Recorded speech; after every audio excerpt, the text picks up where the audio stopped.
All right, we're back for episode 3 of the Rehashables. We're a week late, but it's okay. Life's been crazy. Matt, I'm fired up to be doing it. Fine. I can't believe it's already been three.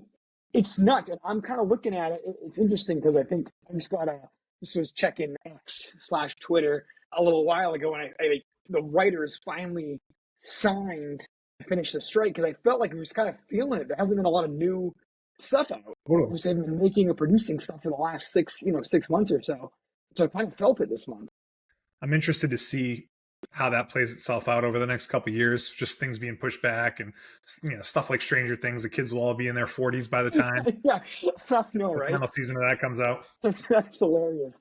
Yeah, they all have definitely a lot of facial hair. A lot of things are changing for that season. But yeah, so anyway, a lot of my stuff this month isn't even really that new, which is fine because it's still so much stuff to catch up on. So Well, we'll rehash it. We'll have some fun talking about it. I'll probably learn about some new movies to add to my list. I got some good stuff though. I watched some fun stuff over the past month, and I'm looking forward to a lot of things, which we'll get to. So why don't we what's the first thing you want to rehash? Why don't you start this month?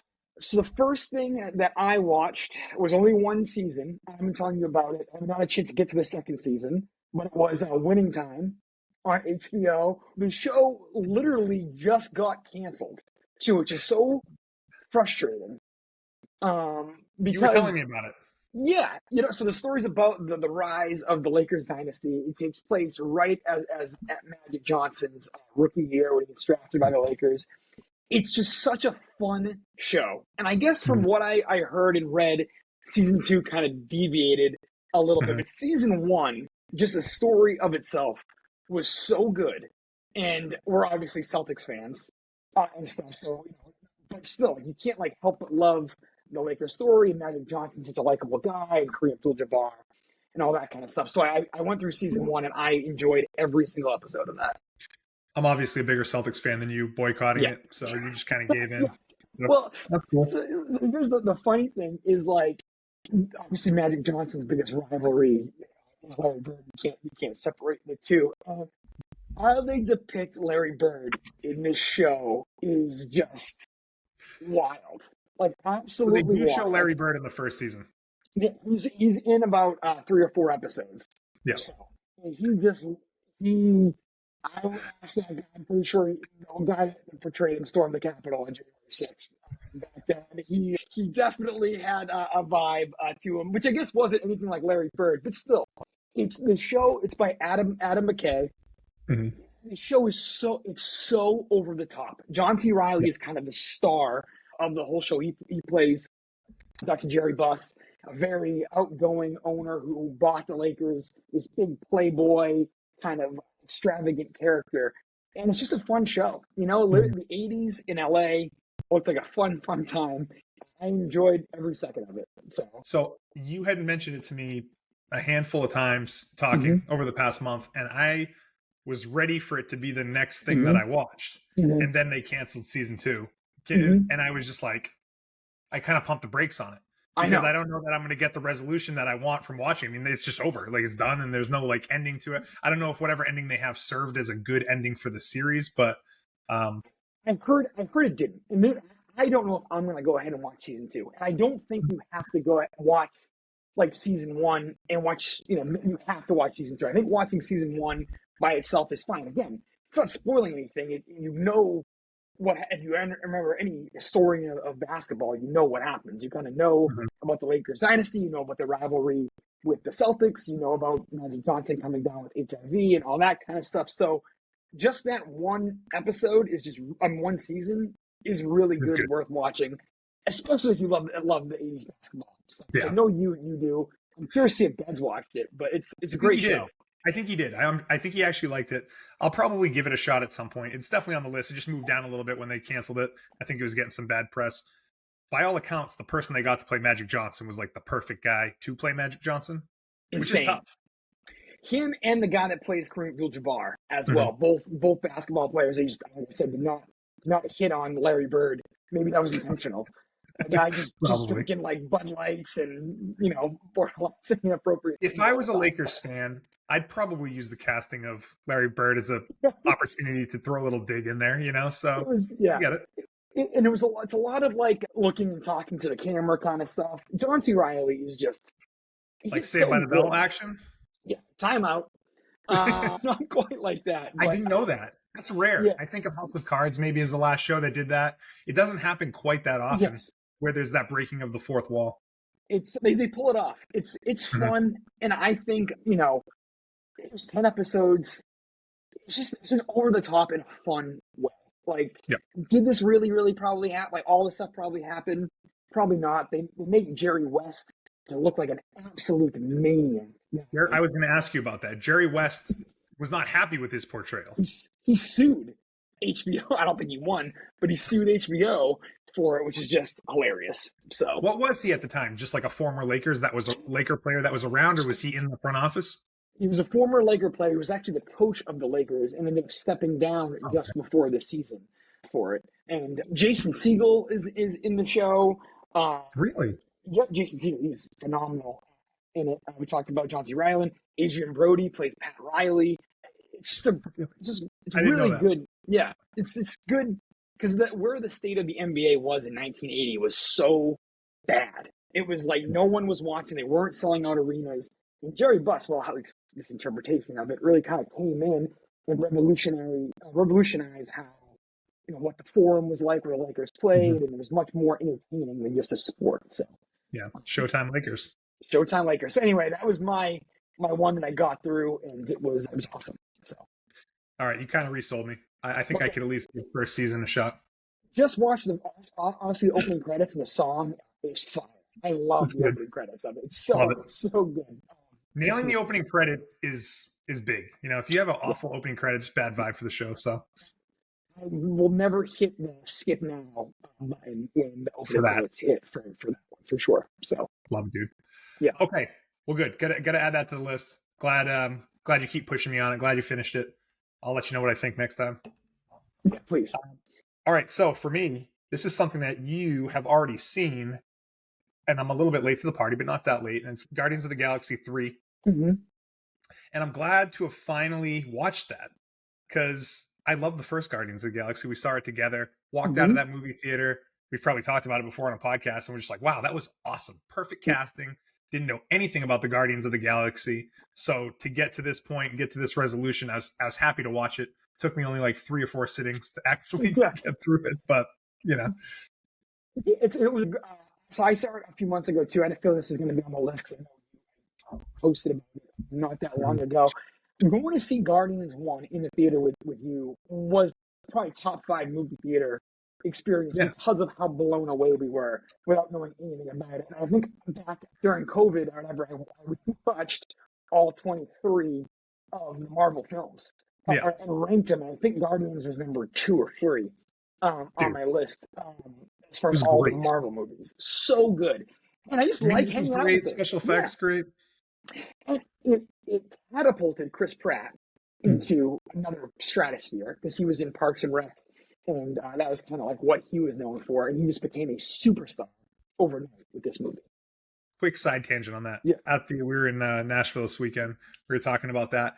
So I was watching Parks and Rec on the hotel room TV. Dude, it's that freaking show, man. I was laughing out loud a million times. Chris Pratt, Rob Lowe. I mean, the whole thing. And those guys are so freaking funny, man. If you haven't watched that show, please watch it. But yeah, that was Chris Pratt. He was just a sitcom TV star to then being, Star Lord and a big time A-list actor. It yeah, was big transformation. And remember, he really got in shape because Andy in Parks and Rec was a little soft. he A little was, soft, he you was. know.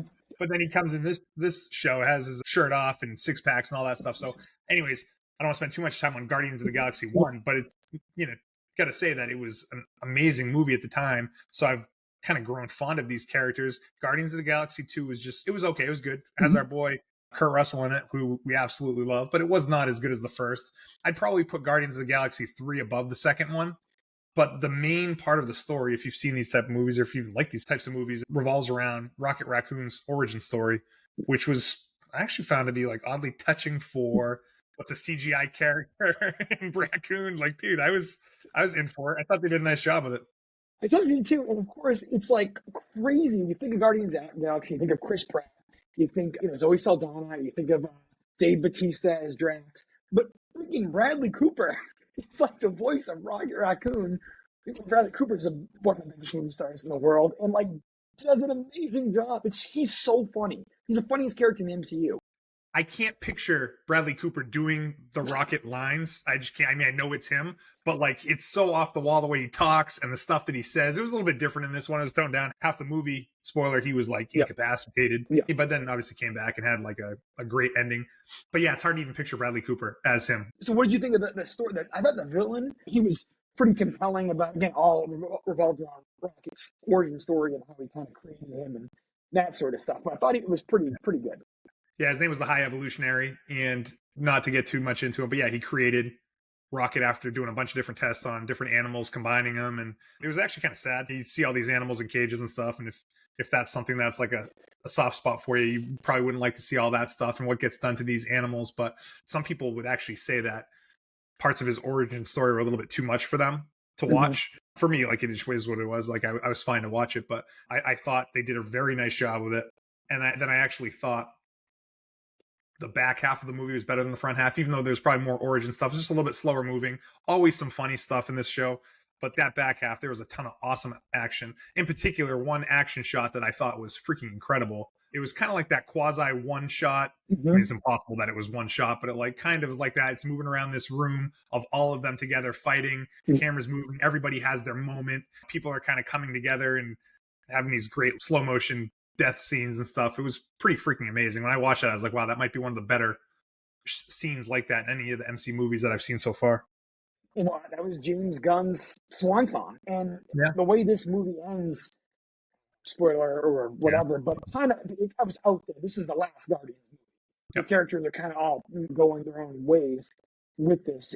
I think that's what Batista has said. It's what Chris Pratt has said. And James Gunn has completely left the MCU and he's only doing DC stuff now. So I think it was done. It was a fitting ending, I thought. So there's not going to be any more Guardians of the Galaxy movies, but it's not to say that some of these characters won't show up again. I think Bautista's done with Drax, though. I think he said he's moved on from being in the MCU, which that guy was freaking awesome. I'd take him in the MCU any day. But at the end, I think the after credit scene was the Chris Pratt scene saying that you haven't seen the last of Star-Lord, so he'll probably be back in something. Rocket now is the leader of the new Guardians of the Galaxy, so I'm sure you see him at some point. The one thing that actually didn't hit for me that much was the Zoe Saldana stuff. You know, just I guess it was the story that they chose to do, but I don't want to get into all the weeds about the time stuff, but like it wasn't the real character from the first movie. So, which I guess is good, and I think we maybe can go on like a little side tangent, hopefully not too long. But you weren't gonna find two bigger Marvel guys than you would be from like 2012 to 2020 or whatever it was when Endgame came out. And I really haven't. We neither of us have watched a ton of Marvel stuff since I've missed a lot of them. Endgame. And the TV shows. I mean, Loki just came out, and I'm like, I want to watch it, but I probably won't. You know, and we loved season one. It just got so oversaturated, we fell behind. First 23, the Infinity Stone saga of Marvel. The stuff with Zoe Saldana, the only thing I'm glad about is I'm glad that she did die. I get, stayed dead. That character did legitimately die in Infinity War, and this is like a workaround to bring her back. But they just couldn't have Guardians, I guess, without. Yeah. So it is what it is, and I never know how much of that sort of stuff stays true to comic book storylines in the past, or maybe this is just the way that it's always played out. But I didn't love the combative nature of their relationship in the movie, so it is what it is, dude. But I enjoyed the movie. I'm glad I watched it. There's other ones that I have not seen since Endgame that I probably will never see, but this is one that I couldn't go without seeing. So glad to have finally watched it. Awesome. And, me too. Was happy with it, dude. So what do you got next? All right. So we are now into October. My favorite month of the year, spooky season. I had to throw something a little scary horror movie kind of on here. And when we did our horror movie pod, I put The Shining as number one. And I think we've talked about this a little bit. I can't believe I haven't seen it, but a few years ago, Stephen King wrote a sequel to The Shining called Dr. Sleep, which came out as a movie. And I watched this the other day. It's a sequel. It's a direct sequel to The Shining. Ewan McGregor, right? Ewan McGregor's in it. And your girl, Rebecca Ferguson. Oh, I love Rebecca Ferguson. I'm definitely going to watch this. Absolutely steals the show as Rose the Hat, who's the main villain of the movie. This was the best thing I've watched this month. I cannot stop watching like videos about like Easter eggs and all that kind of stuff. It was incredible. Incredible movie. I loved it. If you like The Shining, you have to watch this movie. So we've not talked about this at all. So I'm like Oh. freaking completely shocked, but I do know the movie you're talking about. And I like Stephen King stuff in general. So how about this? What the hell happened with this movie to not get bigger hype? You know, did people like this movie? Yeah, absolutely. It has 80%, like 80% Rotten Tomato. People really like this movie. The people that see it. So just like quick backstory, like Stephen King wrote Doctor Sleep as a sequel to The Shining. Stephen King absolutely hated Stanley Kubrick's version of The Shining. It's not similar. There's a lot of differences from the movie and the book. He like disowned the movie. I think we talked about it. Stephen King actually ended up making up The Shining made for TV movie series with Steven Weber back in the 90s, which was like a direct adaptation of the book. But this kind of follows Danny, who was the boy in The Shining, grown up as Ewan McGregor, and he kind of has put away his shining abilities and starts realizing there are other people in the world that have this ability. And the main villain, Rose the Hat, I told you she's incredible, Rebecca Ferguson in this movie. She has like a clan, and basically they have the ability too, but they go around and essentially kill people that have the shining ability and take almost their power, and it kind of gives them extra power. Anyway, that kind of stuff. Wow. It's really, it's original. It's really great. In the last like 40 minutes, almost had like, to me, if I saw this movie in the movie theater, I felt like people would be applauding and going crazy like Avengers Endgame style, because there were like so many moments that like called back to the original that I'm like, this is so up my alley. So anyway, that's my recommendation. I have a question for you. Yeah. What do you think of the title? Because I don't love the title of it. It doesn't make me want to see it. Yeah, but is it appropriate after you see it? Yeah, and I'm not giving anything away or whatever, but Danny, Ewan McGregor's character, now works at like a hospice place. And and there's this like cat in there that kind of can sense when it's time to move on. He can tell when people are very close to moving on through his shining abilities.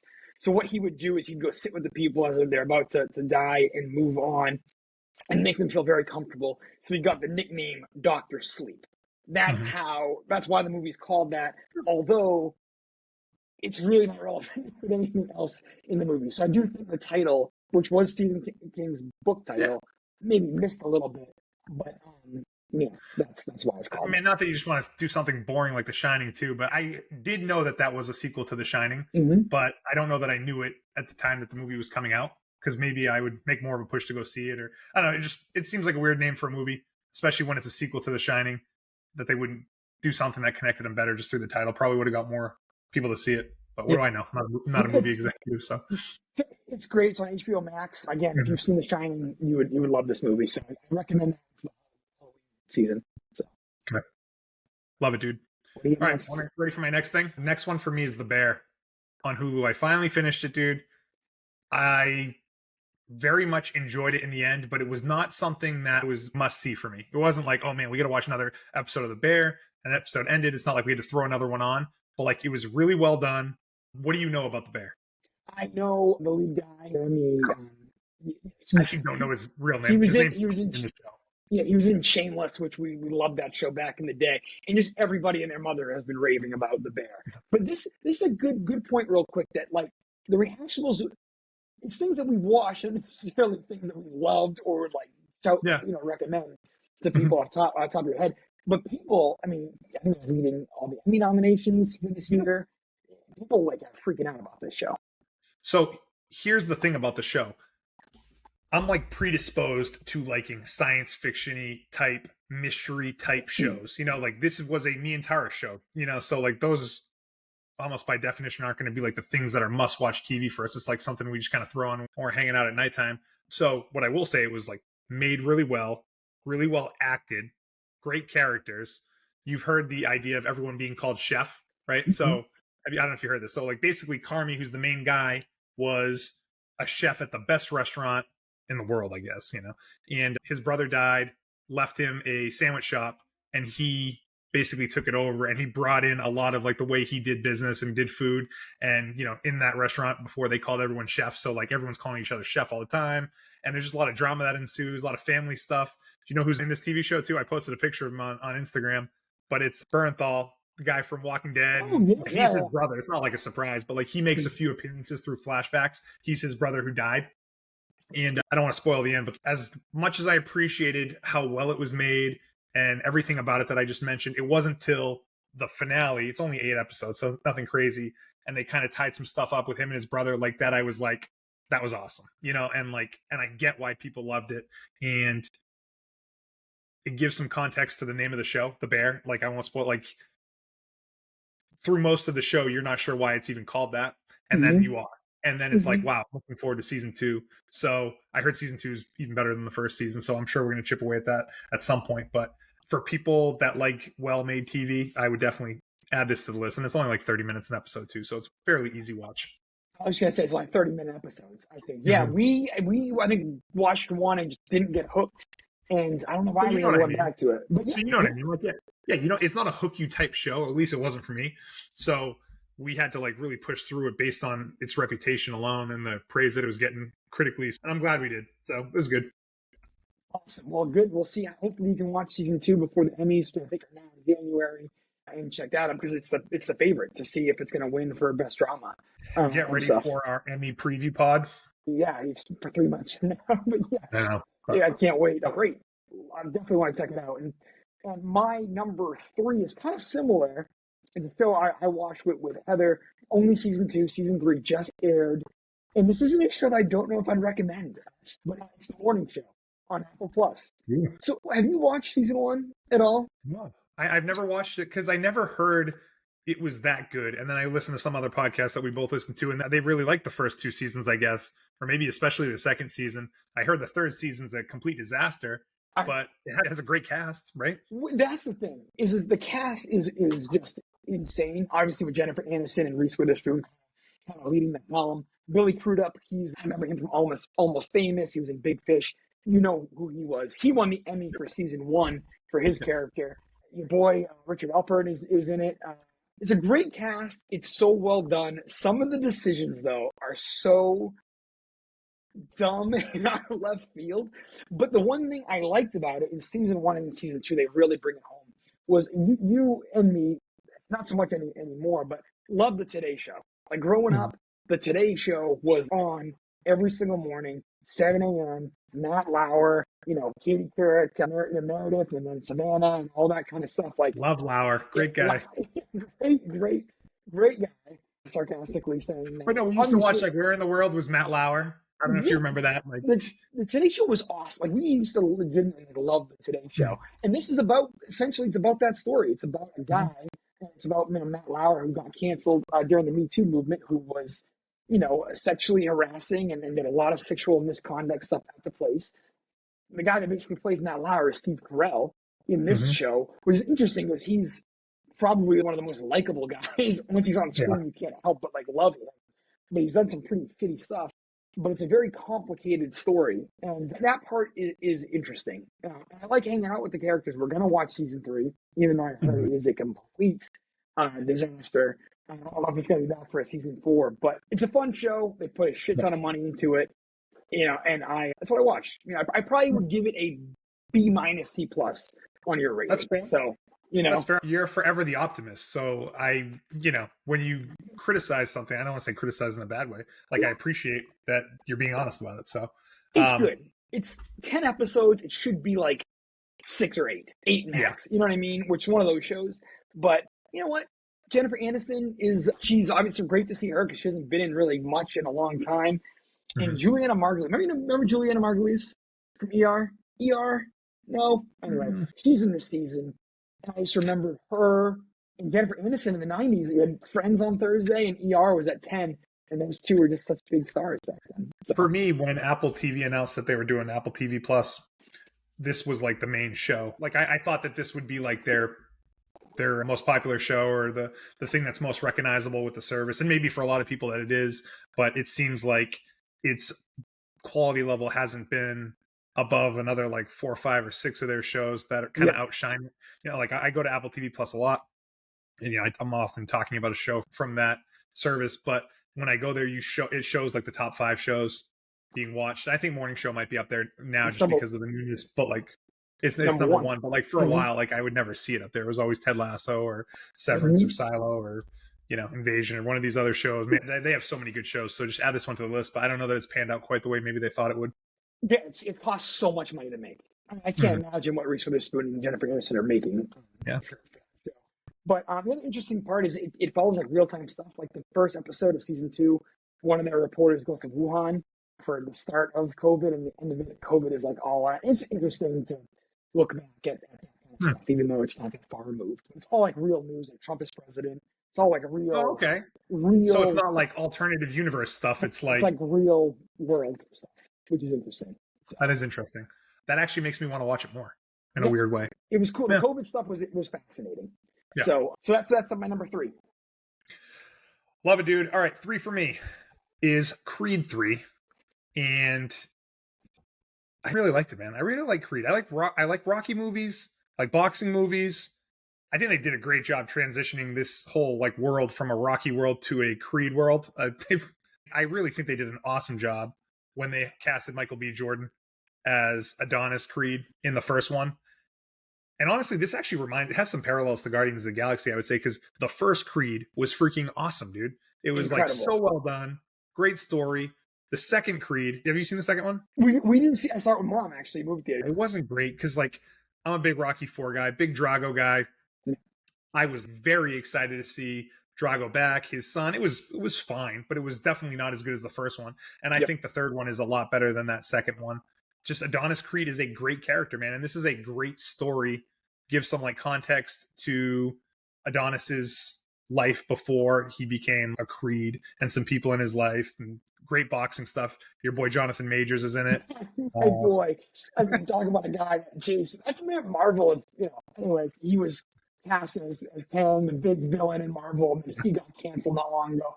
I think he's hanging on by a thread. I think a very, very thin thread. Definitely not a thick thread. I don't know if he's going to be able to bounce back from that, but he's ripped in this. I mean, just remember watching the trailer.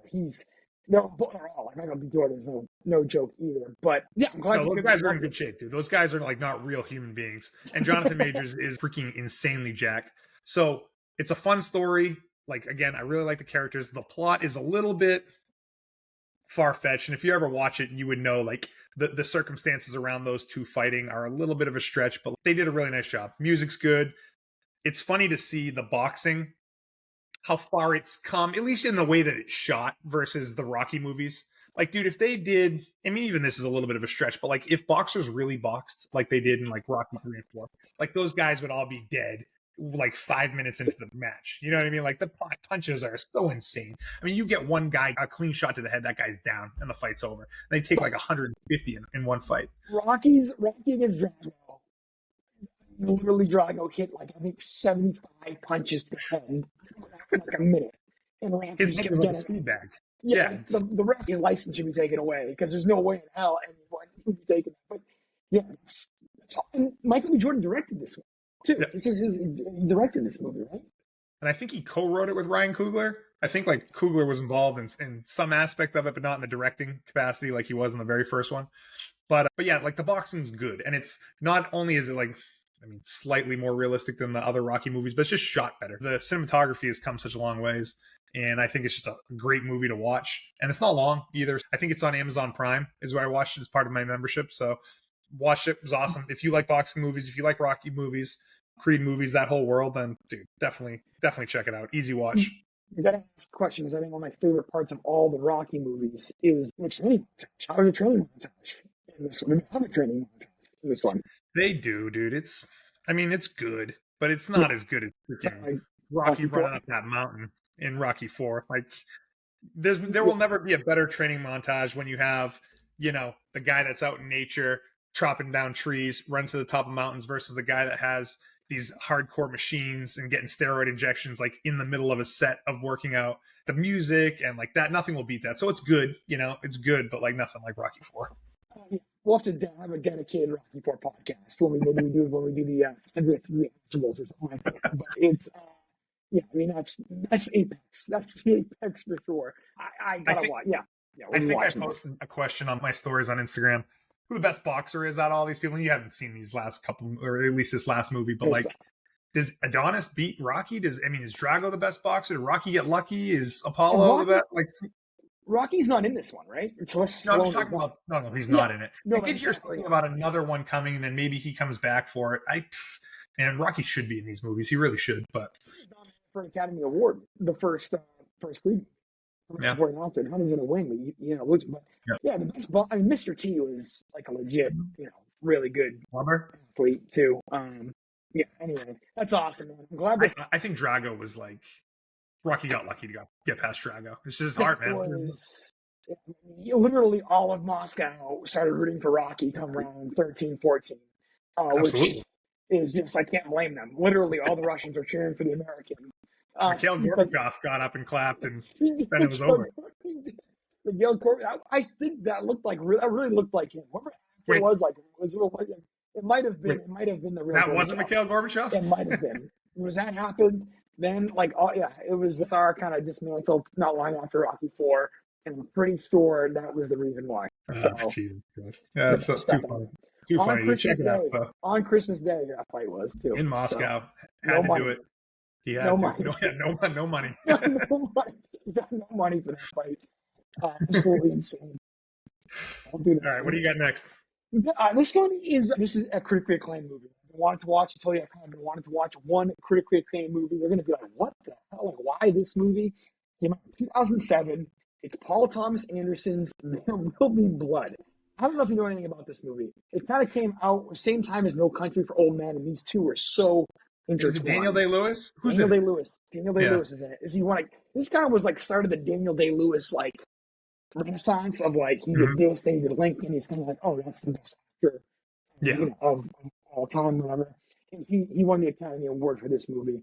And it's a little over 2 hours long, 90-something% rating on Rotten Tomatoes. It's a critically acclaimed movie. People like absolutely love. Yeah, go ahead. Question? What made you pick this movie?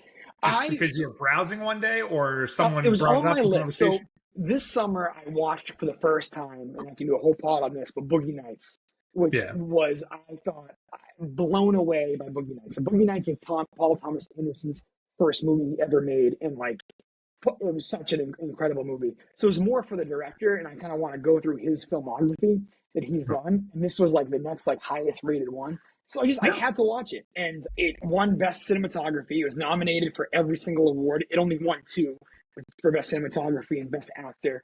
But Daniel Day-Lewis plays a oil salesman in an early turn of the century, 1900s, and he's kind of a snaky guy. Not very ethical. But Paul Dano is also in it, and he played the Riddler in the most recent Batman movie. He's in. However, I watched that. Sorry. That's a whole other thing. But I don't want to spend too much time on it. I absolutely loved it. Anyone that has seen this movie will be like, yeah, that movie is incredible. But I don't know if people will be listening to this being like, I really want to see it. I thought it was great, and part of my list of movies that I'm going through right now. So this I will always look forward to, and have looked forward to so far, your old movie that you bring back for each of our discussions. So I was wondering what it would be, and I'm not necessarily surprised. So I have one more after this, which is even more older than this. But anyway, there will be blood. What's your fourth? Fourth one. This is my one most current one, so I saved it for the end. But it's Ashoka, Disney Plus. So what did you think?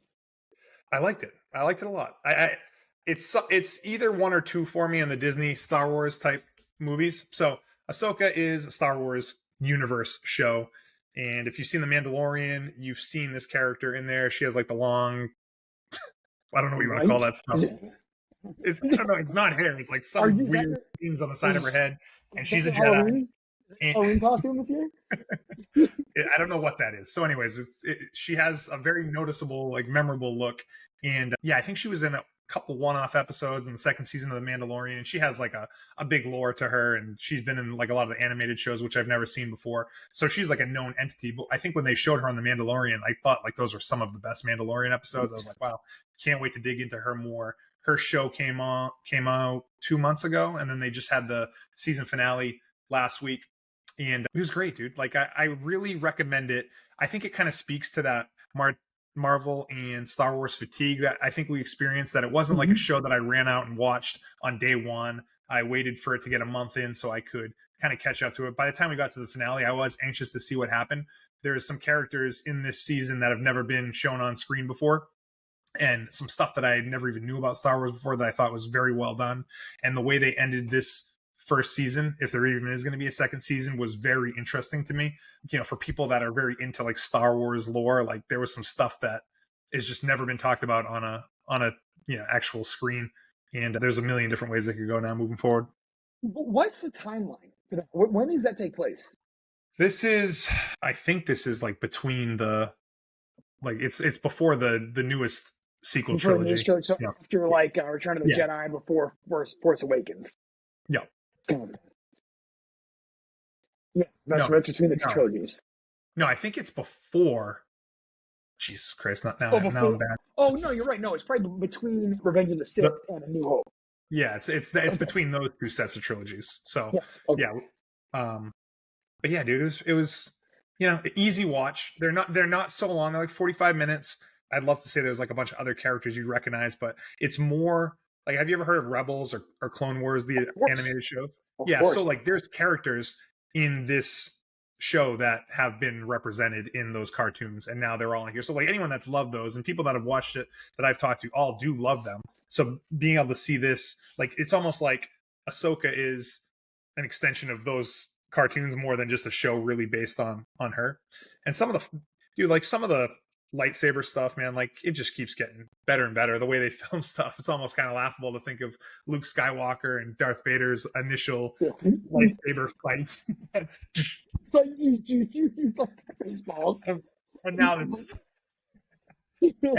just like when you see it, it's like, man, freaking incredible. So it's insane. What is Dave Filoni? Is that the guy? His name? The guy. Dave Filoni is the guy that is kind of been running the Star Wars universe lately. This is his show. He directed it. He has. There's going to be an Ahsoka movie coming out in 2027, I believe. So now the question is whether there's a second season of this TV show before the movie, or the next time we see these people are in 2027, which is freaking insane to say. I mean, it's 4 years away from now. I hope that there's another season, because like the way they ended it, I mean, they can't wait till another movie 4 years from now. Yeah. Well, he seems to have a roadmap. You know what I mean? And it's almost like where Marvel's kind of deviated and Feige did before. I feel like Star Wars with Mandalorian, Andor, and this, I feel like the quality of those three have been better than anything really Marvel's put out recently. You know what I mean? So no doubt. Which is interesting because the Star Wars universe seems to have a less consistent plan. You know, what they did with that sequel trilogy was freaking complete garbage, so like and they always have someone different directing these shows, so like where Feige is like the guy. I'm surprised that Marvel has kind of gone the direction it has, or the quality has dropped as much, knowing that what the quality has been, and that it's the same guy still in charge. Like you would think it'd kind of be the other way around, but quality seems to be a little bit better lately with some of the Star Wars shows.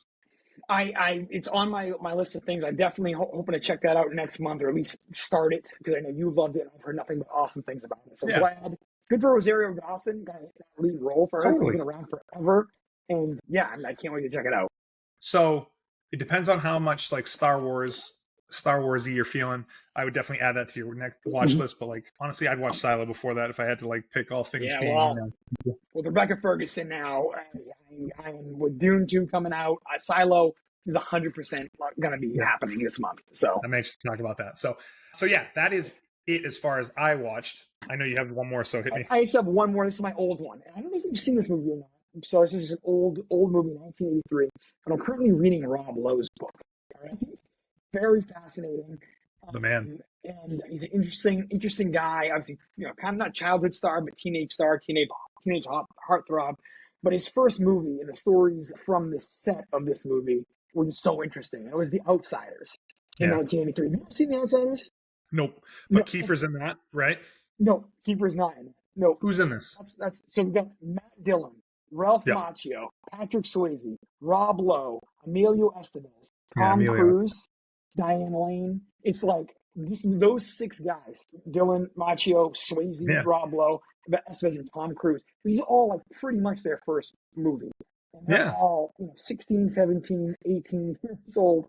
And just the filming of this movie was made by Francis Ford Coppola, who did The Godfather, which is, Yep. I mean, again, one of the best directors ever, which I had no idea. But it's a very good movie. It's an hour and a half long. Nothing, again, I wouldn't like write home about it, but it was just interesting to see these young stars. And everyone, from what Rob Lowe said, and we've heard this from other podcasts, but who would you think of that group is kind of alpha? On set, the real actor. Who would you say is kind of on set, would kind of be the alpha? Honestly, dude, you're obviously going to surprise me. So, like, I don't think it was Rob Lowe. I can't imagine it was Tom Cruise. So, is it Matt Dillon? Matt Dillon, dude. Yeah. Everyone is saying how much of the man that guy was. He was just an absolute animal, so charismatic, getting the job done with the stuff he does. But interesting to see these guys seeing Tom Cruise as like a 16-year-old kid and the energy he brings in this movie was just wild. So, The Outsiders, 1983. I think it was just interesting to check out. So, who's the oldest one out of those people? Is Tom Cruise the oldest? Because I would think of him as being, or I mean, they all must be within a couple years of each other. And if Tom Cruise was 16 back then, is he not the oldest?